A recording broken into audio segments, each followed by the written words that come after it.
Well, good morning, everybody. It's Rowing Chat time of the month again. I'm Rebecca Caro here from Row Perfect UK, and with me this month is Marlene Royle. Marlene, welcome to Rowing Chat. Hi, Rebecca. Good to be here. So Marlene, of course, is a previous guest. In fact, you're probably the first person I've ever had on as a guest a second time, which is great. It's a sign of the maturity of the podcast.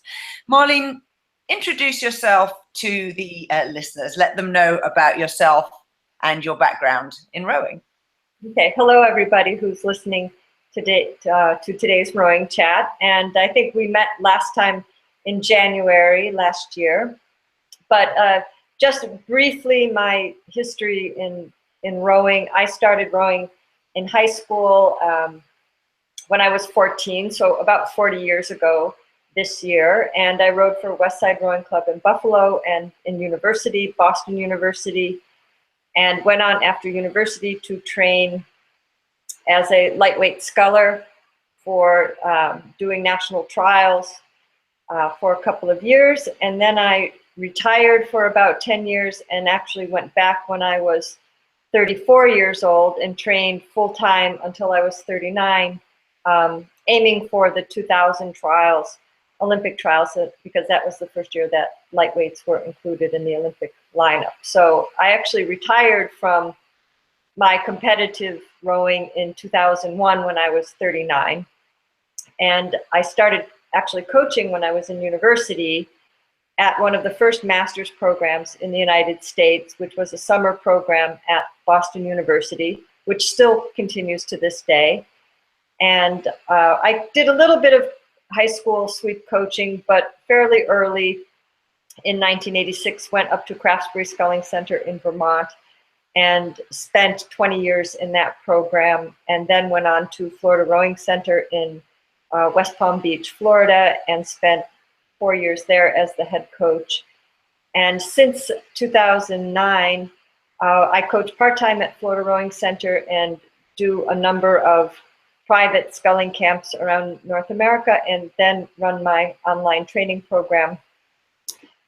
Try to write a few books from now and then. One is Tip of the Blade, and our last project that we've worked on together with Rebecca is called Faster Masters, which we'll talk a little bit more about later.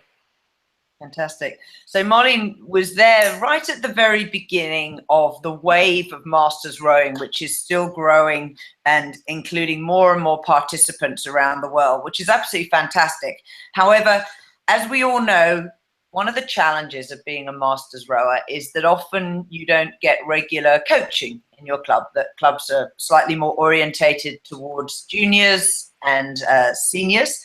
And so we have to look after ourselves and we have to help ourselves. And so today, Marlene and I would like to start talking about the Northern Hemisphere end of winter, because this is what we're facing right now.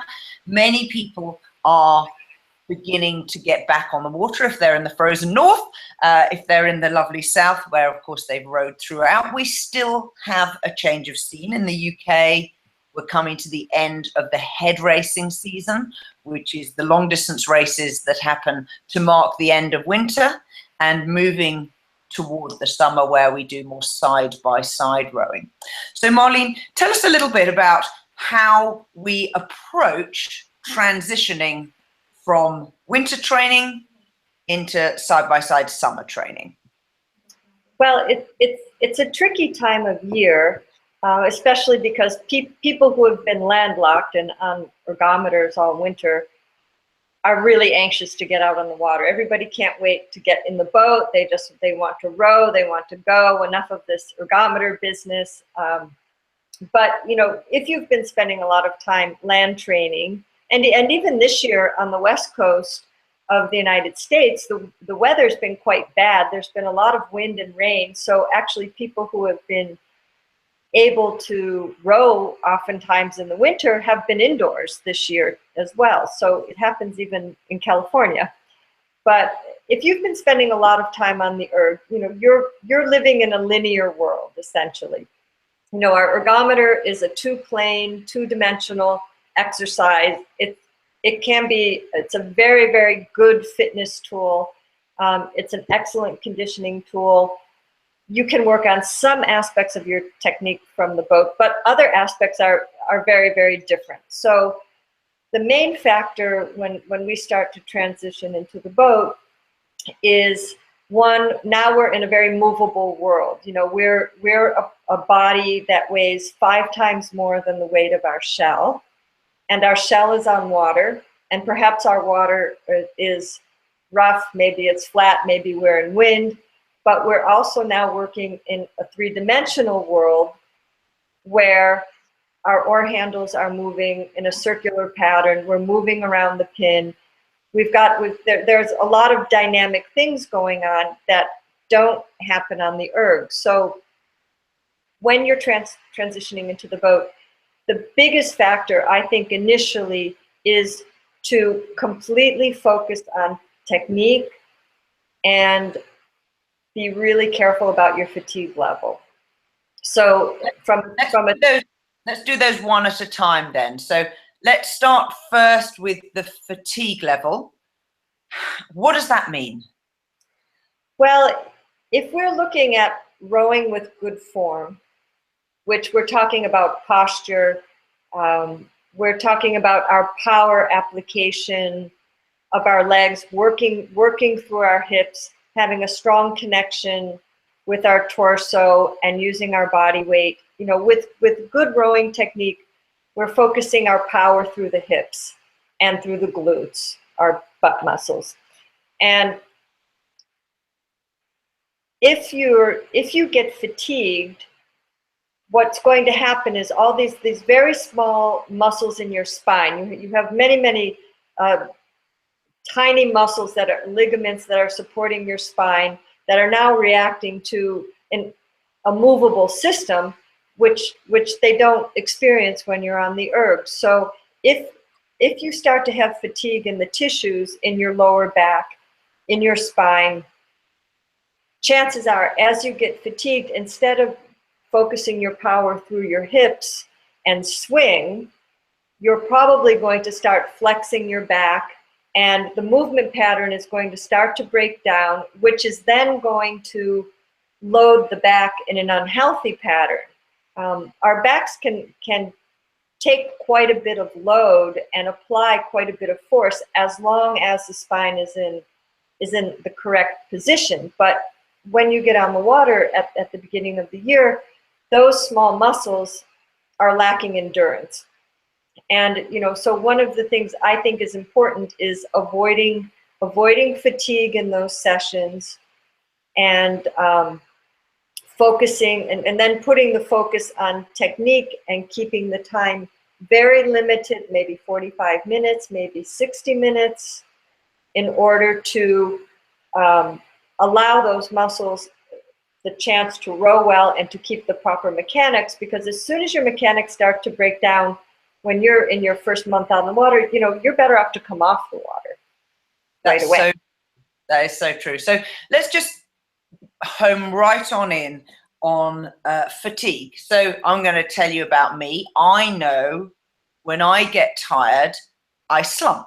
And I can tell I'm slumping because when I roll forward on the slide, the top of my thighs, instead of hitting my lower ribs, they hit my breasts. It's very clear to me that I've rounded my back and my torso has gone down in the boat. And so I have a physical sensation, which is the touch of my legs against my chest. And then I also have, you can have obviously your perception, am I feeling tired? So in this scenario, what am I going to be doing in my early sessions in order to recognize fatigue? And then what do I do when I notice it? Initially, I would keep those sessions focused on technique with low intensity rowing, 16 strokes a minute, 18 strokes a minute, and also including drills. This is the perfect time to pay attention to your posture. By that I mean that you have that sensation that you're actually you're staying what I like to call right above your hips. So when you're at the release, if you're right over your hips, you're going to be able to keep that lumbar spine firm and maintain the lumbar curve. That's where our posture is, right there. Drills, for example, that focus on the release and feather. These could be stationary drills where you're sitting at the release position, you're focusing on keeping pressure into the pin, feeling like you're staying above the seat, and you start to practice just tapping down, for example, to release and feather. But the key to these drills is to keep the boat stable. So we have to execute a release motion and a release and feather without letting the riggers tip from one side to the other. We have to maintain a stable connection to the boat. That's actually one of our first steps, because the release is the red flag. The release is the danger point. Usually, if posture is going to collapse, it's going to happen if the pelvis shifts and the low back collapses. You'll see a little bit of a collapse in the low back, and then the weight falls on the seat. So stationary drills that are just maybe 10 tap downs at a time. You take a break, you set again, 10 tap downs. But what you're looking to do is pattern the motion that you can release cleanly. And by a clean release, I mean no splashing and no water dripping off the blade. But you clear the bottom edge, and then you feather after the release. The feather is a separate event from the release. That's one drill to start with. Pause drills, arms and body away.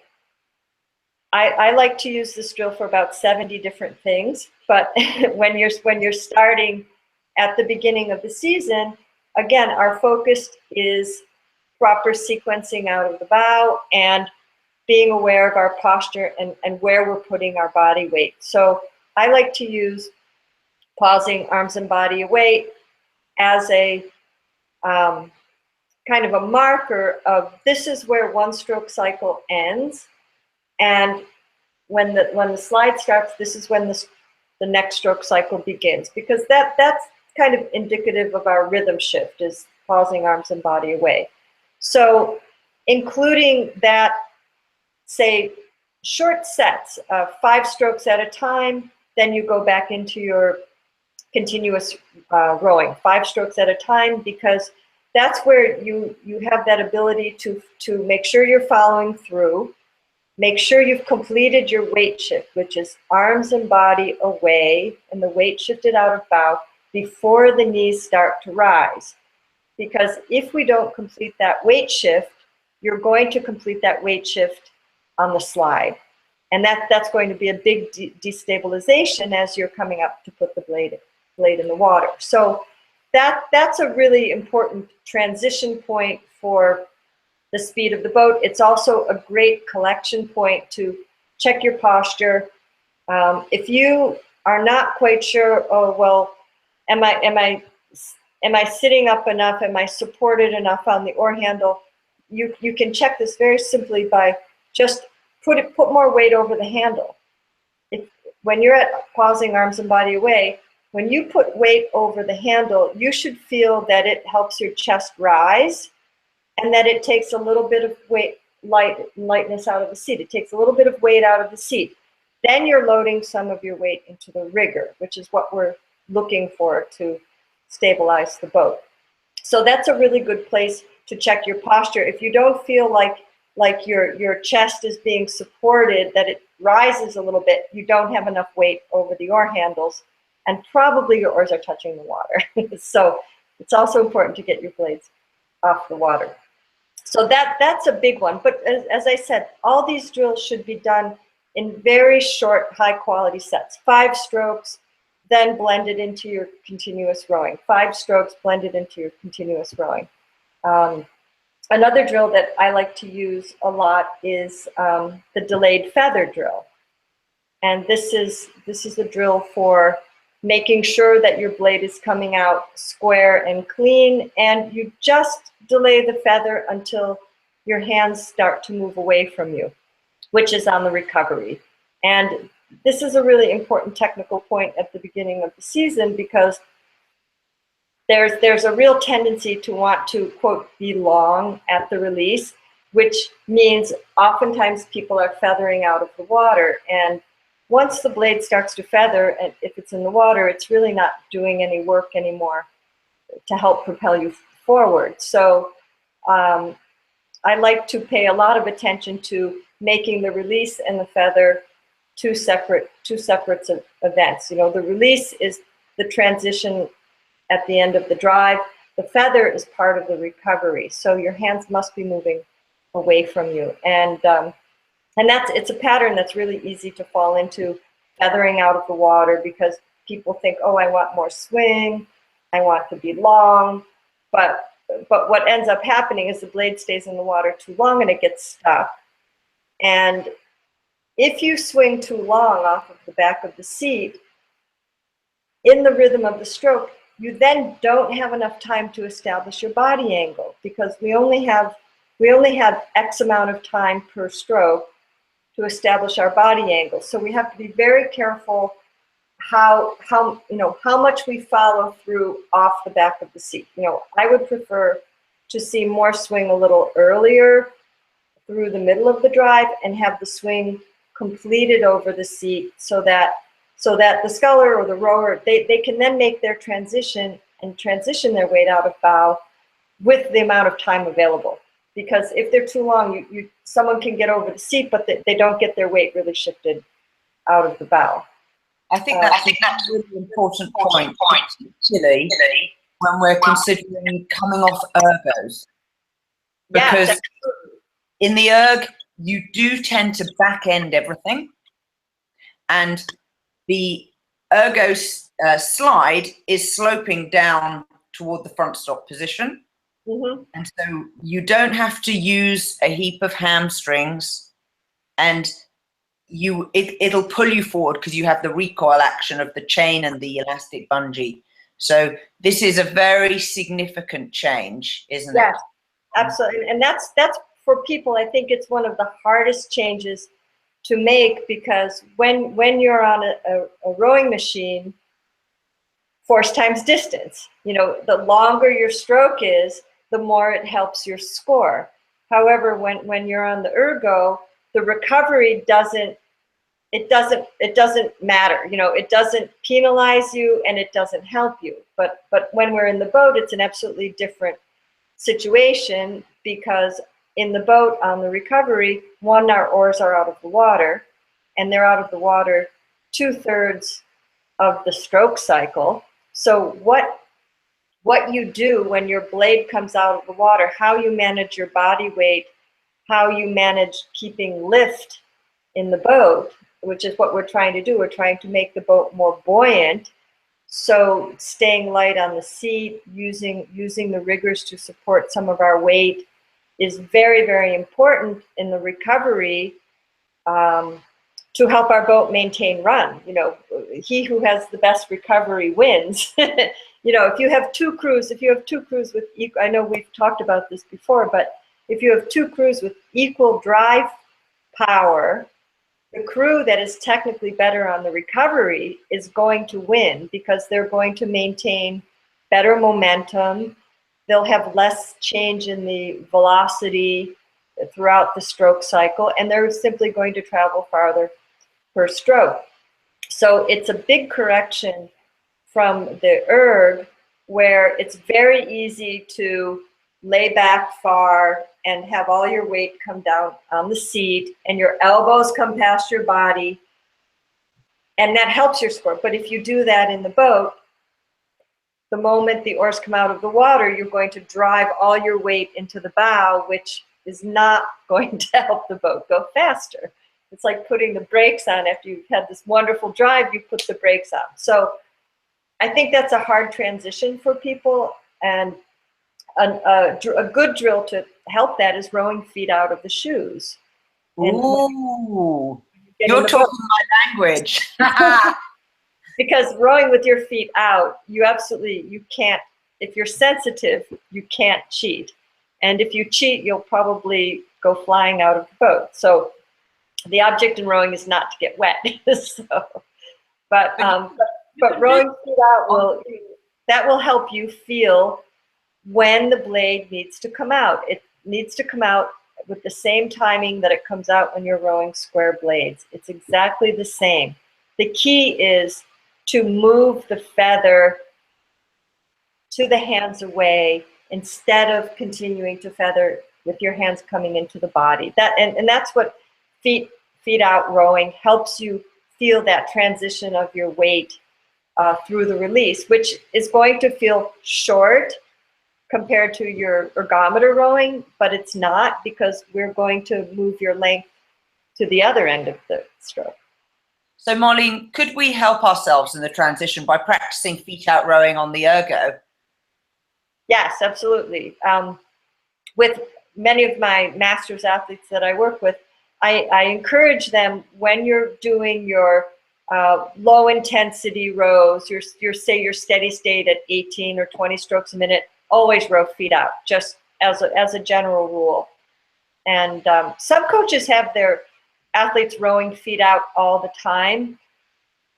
And I don't know, sometimes I think if you're rowing at a really, really high intensity, it might be difficult, but some coaches do have people do that, you know, and certainly for a test, I probably wouldn't have somebody do that because it's a test. But for your lower medium rowing, you know, you'll learn where your weight is over the seat at that point, and you just try to mimic that when you get up to higher ratings. But in the boat, it's easier because you have a reference point, which is your oarlock, which is the rigger, which is the pin, and you always want to keep your weight into the rigger and into the pin. So it's easier in the boat because you actually have a structure to fit into.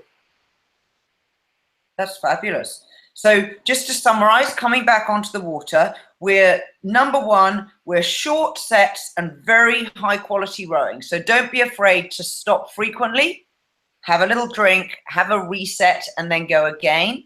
Of course, if you row in a crew boat, you could extend your outing if you have only half of the crew doing the drill at a time, which also helps because you're loaded up more, because you're carrying the mass of your stationary crewmates who aren't rowing. And that will also help you to feel the impact of each drill that you're doing a little more and help you to identify that you're doing it correctly. So that's number one. Number two, then, we've also identified that rowing on the Ergo is different for many people than rowing on the water, particularly this, we're talking here about fixed head ergos, which is when the flywheel doesn't roll up and down the slide, not floating head, which is what the RP3, which the Ortex slider mimics. And for these, we can help ourselves by rowing feet out in our long UT2 steady state. And that will help us to practice a more appropriate finish and extraction for the stroke for when we get back into the water in our boats. Correct, and I think actually with one of the great benefits of a dynamic erg is that you probably don't have that tendency to be so long at the release or off of the seat. Just because of the entire dynamic of it, I think you tend to make that release transition more like in the boat when you're rowing on a dynamic erg, and that may be one of the reasons why we get a lot of feedback that it's easier to make the transition from the dynamic erg back to the boat versus from a static erg back to the boat. And I think it's probably quite a lot connected with that release timing and what happens to your body weight off of the back of the seat. So we talked a little bit about some drills, and obviously I'm guessing that the length of your outing will increase as you gain strength. Are there any other sort of conditioning things that you could do in core or anything like that that will help the transition back onto the water? Well, I think you have to, one danger when you're transitioning back to the water is oftentimes people will lose fitness during this period of time. And it's actually a point of the season where, well, for example, here in North America, for most people, it's their time getting back on the water, but they're also kind of moving into a pre-competitive phase because they're thinking of the American Masters Nationals is in August. So at the same time, you still have to start doing some interval work, not really hard interval work, but you have to start doing some light speed work. And you don't want to do that right away in the boat. So until you're comfortable, until your back feels prepared and you feel you're comfortable rowing for 60 or 75 minutes, maintaining good form. So what I usually advise people to do is to mix it up. Do their fitness workouts on the erg and do their technical work on the water. And this way they start physiologically doing the type of work that they need to be doing for the spring. At the same time, they wait to transition that hard work to the water until they're relatively comfortable with their technique. And there are two ways to do it. One way is you could split a session. You could, depending how much time you have, but in the ideal world, you could split a session where, say, you go out and you have a 45-minute outing in the boat, a technical outing, low pressure drill. Think of it as just an extended warm up, and then you come in, you put your boat away, you have a little bit of a break, maybe you have a short snack, and then you do an abbreviated interval workout. Maybe it's not a full session because you're doing a combination session, but maybe instead of doing 6 times a certain number of pieces, maybe you do 3 on the ergo. And so there you've got a situation where you did your technical work where you're fresh, you're not fatigued, it's an extended warm up, you came in, you had a little bit of a break, and then you do some high intensity. I used to use that when I was training full time. I used to use that quite often, and liked that combination. Another way is to alternate days. You know, one day you do your technical work on the water. The second day you do your ergo work for fitness. Then you alternate, and maybe you do this for your first month or couple of weeks as you're making that transition. But this way you don't lose fitness. Because if people just go on the water and they're rowing by 4s and by 6s or doing drills and they're single and they don't do anything else, you will lose fitness, and that's not what you want to do. So. That's excellent. So keep the flexibility, keep the stretching. Anything that people need to be aware of in that area? Well, of course, I mean, watching your low back, and I think hamstring flexibility, keeping good range of motion in your hip joint, which might be something as simple as doing body weight squats, but making sure that you can squat all the way down. Ideally, as your flexibility is better with your feet a little closer together, like you have in the boat. You can use TRX straps for this. You know, the straps, they have them in the gym that you can hook them over the door or over a pole, and you can actually hold the straps up like this, and you can lower straight down into a squat, and then you have a little bit of support to sort of pull you out of the bucket. But that's a nice exercise just for range of motion, for getting into our position at the catch. You know, that's where we need that hip. Our hip range of motion is responsible for our stroke length versus our upper body. And what you were mentioning before, that your signal, you noticed when you started to change your body mechanics, just the awareness of that is already 90%. That you notice, oh, I'm starting to get fatigued. Oh, I feel like my chest is dropping to my thighs instead of, as I compress my knees rising to the thighs, my weight is dropping down. And just, you know, being very self-perceptive is 90% of the game, because then you realize, oh, maybe I better go in, or, well, my crew's got another 30 minutes on the water. I better really, really focus on this. And all those cues that you can give yourself, I mean, that's eventually what helps you continue to row well under stress when you're in the last 250 meters of your race. You're under the same type of physical stress that you don't want to lose the power through the hips and start flexing through the back.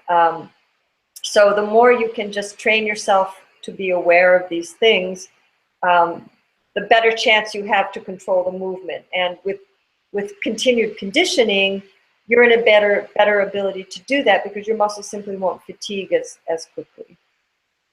So I have an anecdote for you. One of the first lightweight men's scullers ever to win the world championships training on a Row Perfect rowing machine, he used to train with the machine on the dock. And he would get on the machine and try to perfect particularly his timing at the catch and the finish, his application of power and release of power. And then he would get in his single and set off down the boss barn. And when he felt he was losing technique, he came into the dock, hopped back on the machine again, got the feeling back, and then back into the boat. And this turnabout switching helped him with his technical shift, as you say. No, it gives, I mean, it's such great, absolutely great feedback to be able to do that. And I know when, one of the things that helped me, I think, really learn to row, and it was I'd already been rowing for 25 years, but I trained with a disciple of Igor Grinko in the winters in Israel. And they have this nasty little machine that's called a diba, which means literally the rack. It doesn't sound very nice, does it? But it's a very simple, it's sort of like a concept to Ergo seat. And then there's a pulley connected to a straight stack of weights with a pulley connected to an oar handle. And basically what they would do is they would put 30 kilos on your oar handle, and you had to drive and you know, you had to drive and accelerate that weight, and then right at the release, let it go and carry the momentum into the recovery. And then you had to kind of control the recovery, otherwise the weight would just pull you to the front of the slide. But for example, what we would do, and this was for the rhythm of the stroke, it was absolutely phenomenal. And we would do something like 5 sets of 5, and they would have my boat on the dock, and I would 5 sets of 5 minutes. I mean, not 5 sets of 5 reps, but 5 sets of 5 minutes, which was quite hard at that point. But you would finish this, my boat would be on the dock, you would go immediately into your boat and try to pick up the same rhythm. And that was one of the best combinations. So, you know, I really encourage people, if you have the time to do it, do something like that. You know, get on an RP3, get the feedback, get your power curve, get the feedback on the machine, go out and row, try to hold that feeling, come back in, have somebody hold your dog, go back up on the machine for 10 or 15 minutes. And, you know, you can learn a lot about the rhythm and the power application this way. And, you know, what you do on the erg, then you can take to the boat. Now there is a currently available version of your rack machine, which I've seen, and it's called the Last 500. And I expect people can find it online if they desperately want something, but it sounds pretty similar to what you're describing.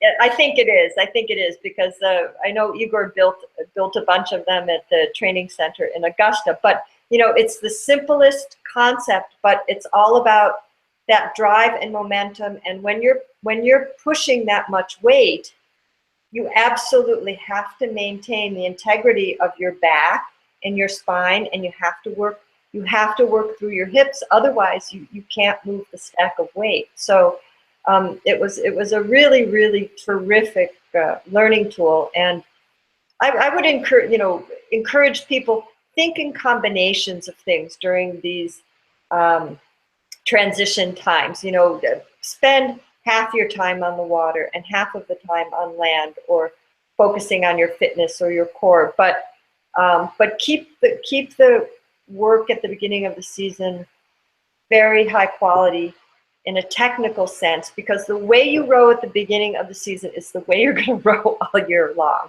This is your reset button. And go to a camp. It's the perfect time to go take some private lessons. Go to a camp, get coaching, just get a fresh slate for the season, because when you come to camp, you're going to row like you did at the end of last season. So usually at a camp, the first video we take, by the time you get to see it, we say, you don't row this way anymore. We've already corrected something. But you come to camp with the patterns you went off the water with. So that's always a good idea. And if you don't have a camp available, just get a private lesson, just once a week, invest in that for a month. That's a great use of your funds towards the upcoming season. Yeah, and I would definitely echo that. And I would say there's also a couple of really neat little things that you can do. One of which is at the end of each lesson, have a notebook and write down what you think you have learned. Totally. And review that before you go on the water each time. And then you can update it. And I find this particularly useful for crews. If the crew together come to some learning, some insight, you lose it and you forget too fast. Yes, you do, easily.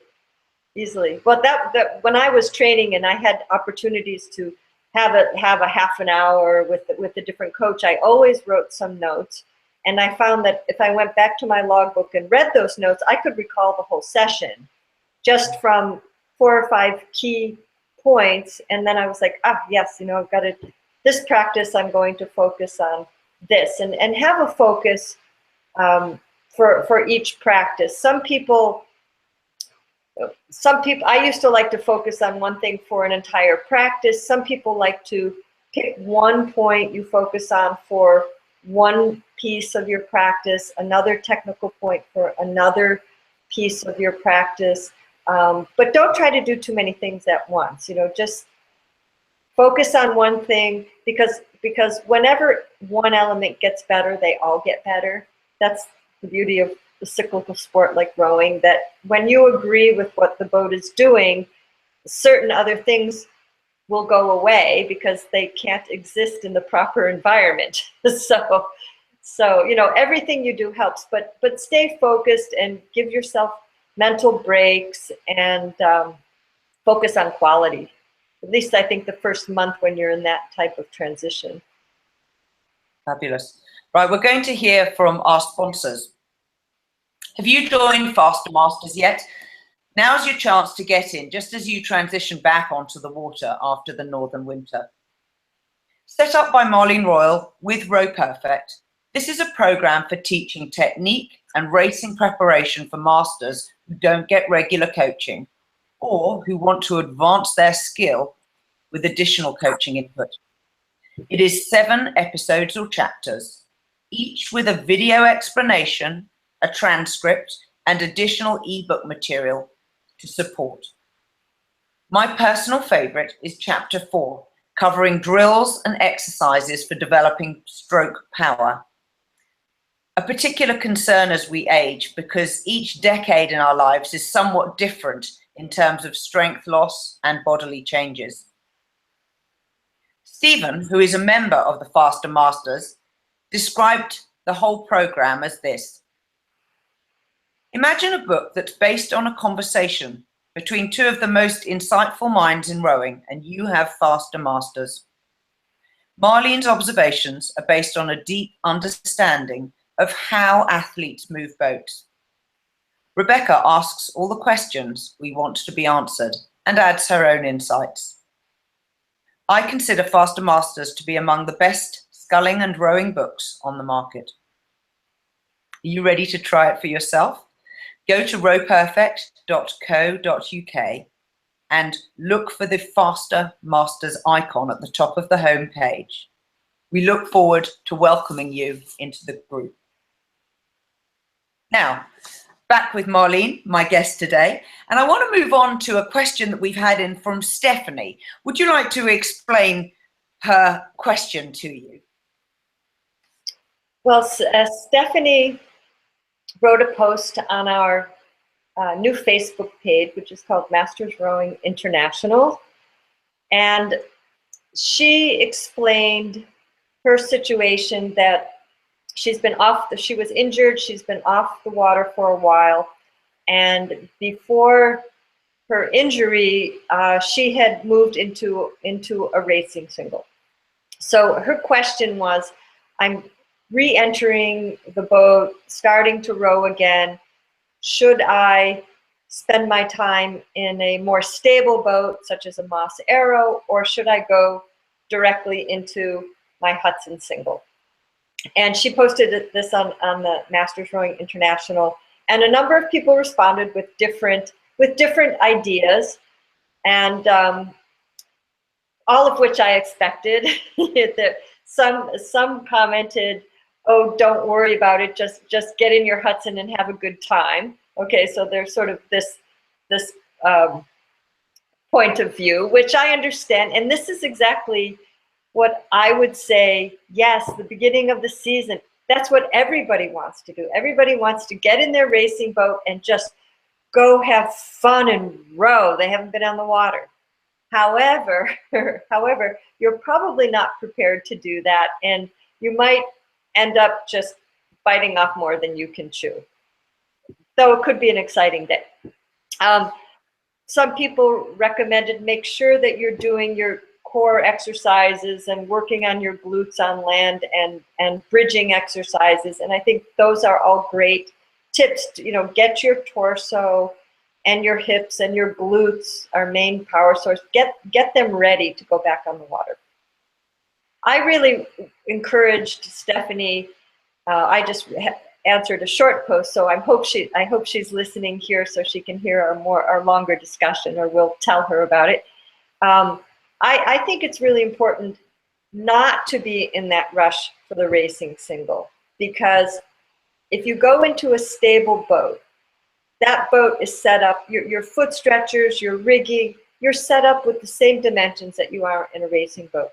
It's important to focus on proper technique and stabilizing the boat and learning, getting back to your stroke mechanics, and get back to the point that you have good stroke mechanics in the Moss Arrow. If you do all the drills we talked about in the last half an hour, and you could execute them perfectly, you've patterned the motion. If you've patterned the motions, you can take that motion to the next category of boat. So I would say that would be something like a boat that's one of the 24s. It could be, there's a Wintec 24, there's a Moss 24. It's a boat that's a little bit more an intermediate boat. It's a little bit more narrow, needs a little more stability. But if you've mastered the pattern in the wider boat, go to the next boat, master the patterns there. If you master, the only difference in this situation is the stability. And if you've practiced your drills to learn stability and how to stabilize the boat through the riggers and with equal pressure on both sides, then you can take those patterns into the racing shell. But you have to learn the patterns. If you're in a boat that you haven't learned how to stabilize, and you're not stable, if your torso isn't stable, you're not going to be stable in the boat. You have to be part of the structure. And we've talked about the diamond frame. And if we talk about what I like to look at, if I'm looking from the stern and I'm looking at a sculler in a boat, I like to see a diamond frame, just like our bicycle frames were designed as a diamond frame because it's a very strong shape. If we're looking at an 8, or we're looking at a sculler, if you draw a line down the center of the athletes, I like to draw a line from the top of their head out to their top of their oarlock this way, and then we have their riggers this way. That's our diamond frame. And what I look at is where are their elbows? Where's the weight above their handle? If their body weight isn't into the pin, then their elbows are not going to be in the shape of the diamond frame. So I look at the structure when the arms draw in, it's as if that forms the pressure of your oar handles, that forms your back. That's like a backstay. Okay, and you have your rigger and you have your backstays. The backstays and the other part of the structure is you. So if you're not centered into the boat and stable, that then you're not going to keep your weight stable. And you have to learn that in a boat where the hull is a little bit more forgiving, because you have to learn, first of all, how to do it and how to pattern the release and the feather and the follow through, because these things don't change as you get into a racing boat. But if you get into a boat that's unstable and you have too much going on, it's just very difficult for you to establish those good patterns. You know, once you learn the pattern, you can take that to any boat class, but you have to learn it. And I think you have to learn it in a way that you can do that peacefully without great anxiety, especially if you're in cold water. We don't know what type of water Stephanie is rowing in, but I really don't think that there's anything wrong with spending a lot of time in a wide boat. And I know there are elite rowers, and I know when I was training on the elite level, I owned two boats. I owned a racing single and I owned a Moss Arrow, and I took them both everywhere where I went. And one day, if I wanted to work on being really daring with something out at the entry, I went into the Moss Arrow. Let's see how far I can push it, what I need to do. I'd find the movement, then I'd go try to do it in the single. And it's a great learning tool to switch. And when you start to get comfortable, I would tell Stephanie, okay, now switch back and forth. You know, spend one day in your single, or spend one day in the wider boat, and then one day in your single, and until you feel you really have mastered some patterns. And check your rigging. Make sure your height is set correctly and you're comfortable in the boat. That's a huge part of the stability too, to make sure you're not rigged too high, and to make sure that your feet are low enough, your shoes are low enough that you can get good compression.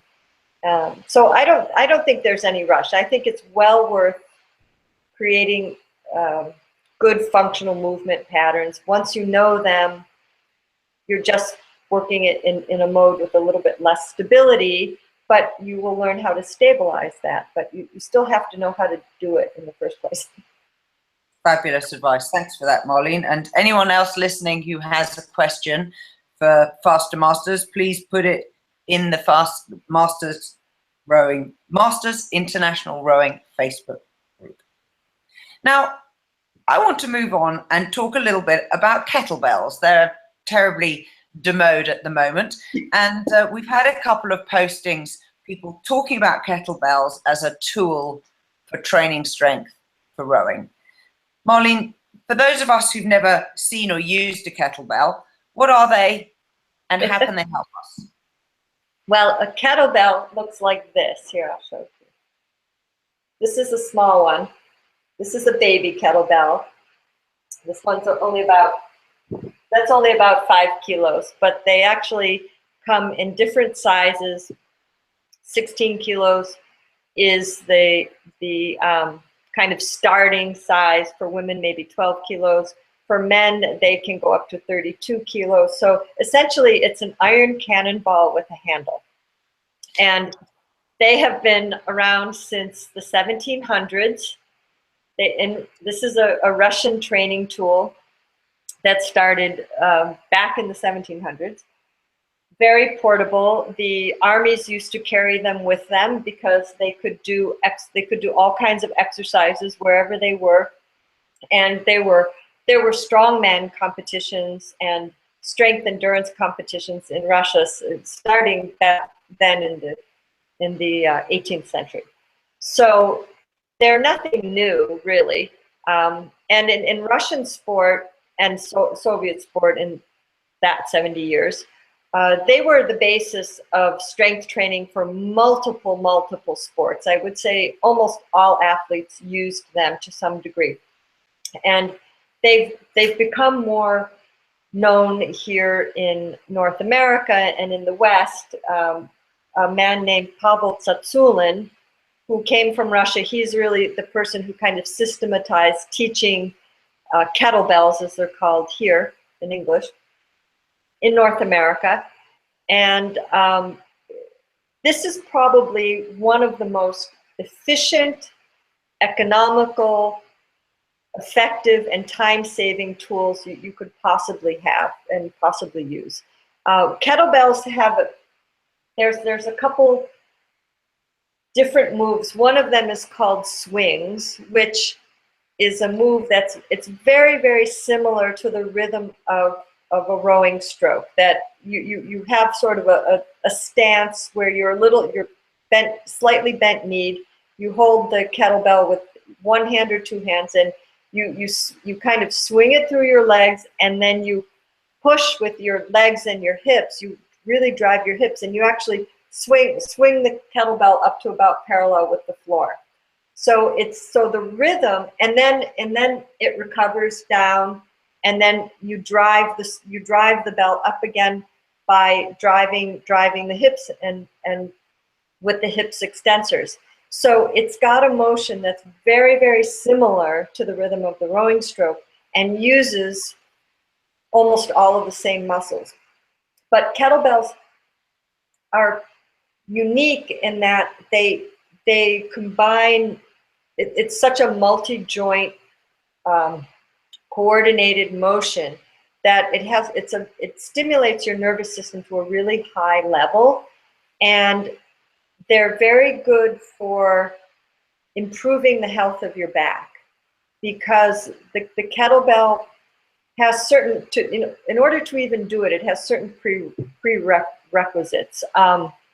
One is that the static prerequisites are that someone can hold the plank like you do in your core exercises. Like, you should be able to hold the plank properly, squeezing your glutes and not dropping down your back, holding that really steady for about 1 minute. That's kind of a minimum. And another thing is, like, if you lie down on the floor and when somebody does a bridge, that they lift their hips up off the floor, but they do that with their glutes. Those are kind of two precursor exercises to learning a swing, but those are more static exercises. The swing is a very dynamic exercise. So once you have some back strength, you can start doing swings as long as you can touch your toes, as long as you know how to hinge at the hip, which we know is very important for our rowing technique, because the swing is highly dependent on hinging and not flexing in the back. And you know how to kind of pick the bell up off the floor as you would a deadlift. So once you can do those things, someone can start practicing swings, and someone can do it with a heavier weight or with a lighter weight, depending on the number of repetitions. But when you do swings, it engages this whole transition, like the end of the drive. It really trains your glutes. And for masters rowers, glute amnesia, we call it, is a real factor, because as some people get older, and particularly if they tend to sit a lot, the glutes want to shut down. They don't want to continue to be really active. And the kettlebell swings absolutely stimulate your glute muscles to really work, particularly when you do a swing with one hand.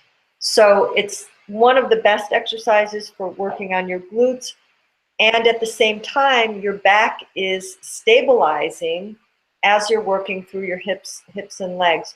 So this dynamic type of exercise really strengthens your back in a similar way that you use it in the rowing stroke, which is dynamic. It's dynamic, and you're swinging on the hinge of your hips. So it's a very, very good exercise for back health. And on the Masters Rowing International page, there's an article posted there by a trainer named Scott Irodella, who, and I think it's called The 5 Unique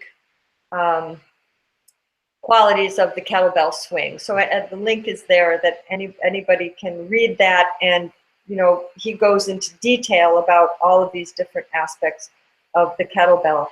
But it's small. You can have it at home. You don't need to go to a gym.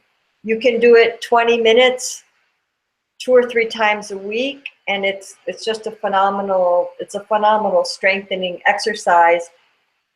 And I think as masters get older, something that's kind of simpler and easy to manage, and it actually feels a lot better to do exercises with a kettlebell than with a bar or a dumbbell, because the center of gravity, the swing, it has swing. The swing is different.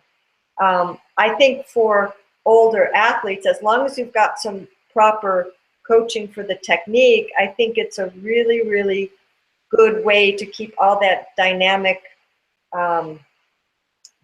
quality to making sure your hips are working and your glutes are working, and then your back is staying healthy. And it's all the same as what we need in the rowing stroke. So if I were going to pick one exercise that someone had to do and forget all the other ones, it would be this one. And you can take it with you on vacation. You can put it in the trunk of your car. I would love to see an airport metal detector. Hey, it's a bomb. No, it's a kettlebell. Fabulous. Marlene, that's a really, really great summary. And we'll write those up into the show notes. And I will try and include the link to the article as well, and a little bit of context and background about Pavel and the kettlebell revolution, because it sounds to me like this is something that we could all do with becoming a little better informed about.